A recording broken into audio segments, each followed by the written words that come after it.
বিএনপির ভারপ্রাপ্ত চেয়ারম্যান তারেক রহমানের ৫৭তম জন্মদিন আজ। নানা চড়াই উতরাই পেরিয়েও আজ বিএনপির লাগাম শক্ত হাতে ধরে রেখে সামনের দিকে নেতৃত্ব দিয়ে যাচ্ছেন তিনি।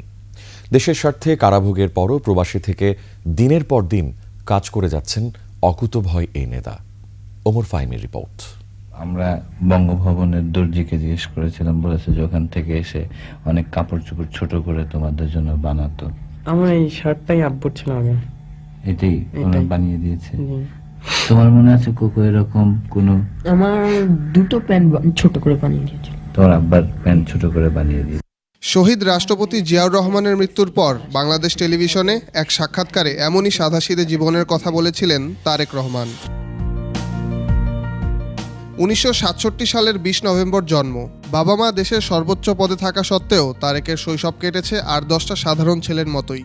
রাজনীতির হাতেখড়ি পরিবারে, তবে আনুষ্ঠানিকভাবে ১৯৮৮ সালে ২২ বছর বয়সে বগুড়ার গাবতলী থানার বিএনপি সদস্য হন তিনি। দলের জ্যেষ্ঠ যুগ্ম মহাসচিব হিসেবে দায়িত্ব পান ২০০২ সালে।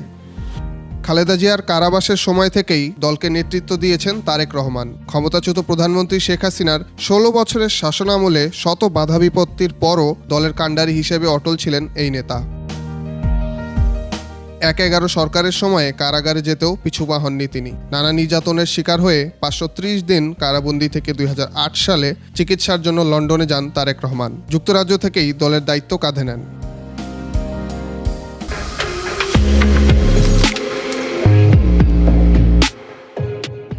সাবেক রাষ্ট্রপতি ও প্রধানমন্ত্রীর সন্তানের পরিচয় থেকে বেরিয়ে ক্রমেই রাজনৈতিক প্রজ্ঞা আর সংগ্রামের মধ্য দিয়ে বিএনপির কাণ্ডারি ও পরিপক্ক নেতা হিসেবে আবির্ভূত হন তারেক। তার এই রাজনৈতিক সংগ্রামে সবসময় পাশে আছেন তার স্ত্রী ডাক্তার জোবাইদা রহমান।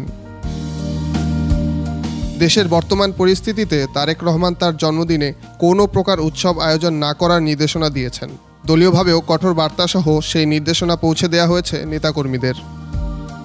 নতুন সময়ে নতুন ধারা রাজনীতি করতে চান তারেক রহমান, তাই নেতাকর্মীদের পরিমিতিবোধের চর্চা করতে বলেছেন তিনি।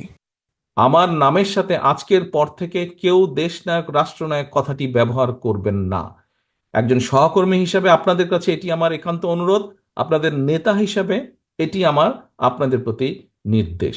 বিএনপি নেতারা বলছেন দলের ভেতরে গণতন্ত্র চর্চা এবং পরিশীলিত রাজনৈতিক সংস্কৃতি নির্মাণ এভাবেই এগিয়ে যাবে। রাজনৈতিক মুক্তি কি?